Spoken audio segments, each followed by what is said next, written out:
Chapter 5. Belshazzar the king made a great feast to 1,000 of his lords, and drank wine before the 1,000.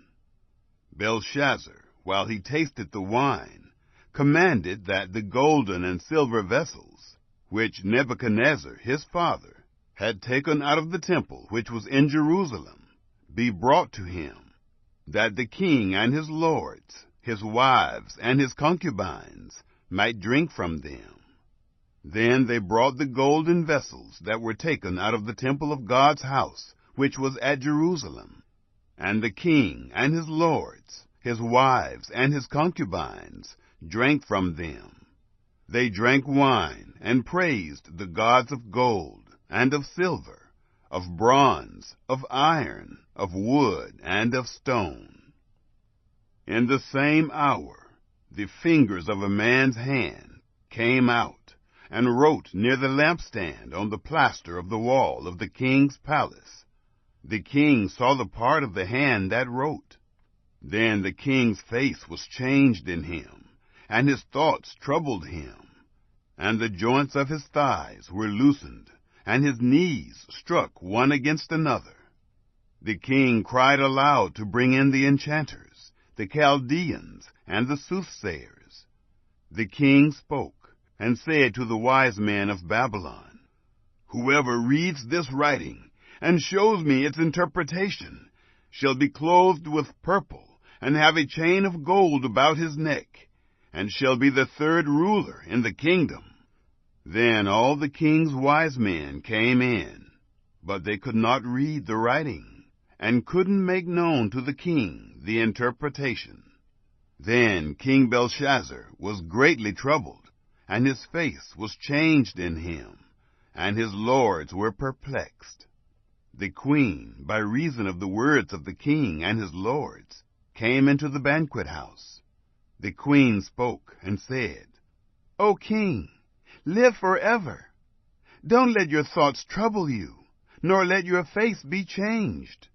There is a man in your kingdom, in whom is the spirit of the holy gods, and in the days of your father light and understanding and wisdom, like the wisdom of the gods, were found in him. The king, Nebuchadnezzar, your father, yes, the king, your father, made him master of the magicians, enchanters, Chaldeans, and soothsayers, because an excellent spirit, knowledge and understanding, interpreting of dreams, showing of dark sentences, and dissolving of doubts were found in the same Daniel, whom the king named Belteshazzar.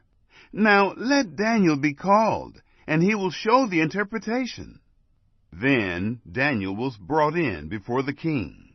The king spoke and said to Daniel, "Are you that Daniel of the children of the captivity of Judah, whom the king my father brought out of Judah?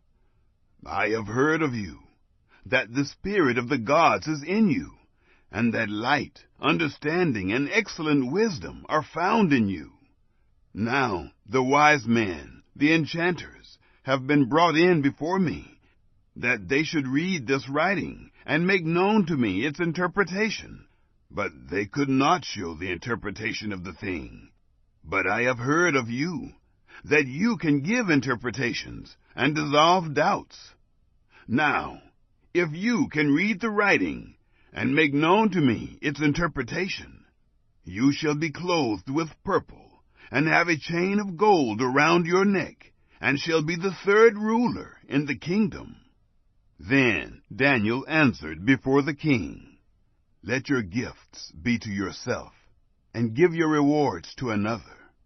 Nevertheless, I will read the writing to the king, and make known to him the interpretation.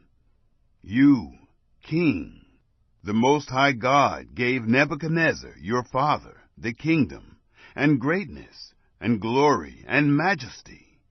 Because of the greatness that he gave him, all the peoples, nations, and languages trembled and feared before him.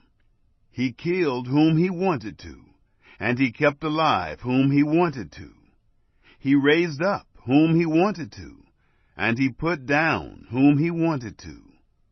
But when his heart was lifted up, and his spirit was hardened so that he dealt proudly, he was deposed from his kingly throne, and they took his glory from him. He was driven from the sons of men, and his heart was made like the animals, and his dwelling was with the wild donkeys. He was fed with grass like oxen, and his body was wet with the dew of the sky, until he knew that the Most High God rules in the kingdom of men, and that he sets up over it whomever he will. You, his son, Belshazzar, have not humbled your heart, though you knew all this, but have lifted up yourself against the Lord of heaven, and they have brought the vessels of his house before you, and you and your lords, your wives and your concubines, have drunk wine from them. You have praised the gods of silver and gold, of bronze, iron, wood, and stone, which don't see, or hear, or know. And you have not glorified the God in whose hand your breath is, and whose are all your ways. Then the part of the hand was sent from before him, and this writing was inscribed. This is the writing that was inscribed: Mene, Mene, Tekel, Upharsin. This is the interpretation of the thing. Mene, God has counted your kingdom and brought it to an end. Tekel, you are weighed in the balances and are found wanting. Peres, your kingdom is divided and given to the Medes and Persians. Then Belshazzar commanded, and they clothed Daniel with purple, and put a chain of gold about his neck, and made proclamation concerning him, that he should be the third ruler in the kingdom. In that night Belshazzar the Chaldean king was slain. Darius the Mede received the kingdom, being about 62 years old.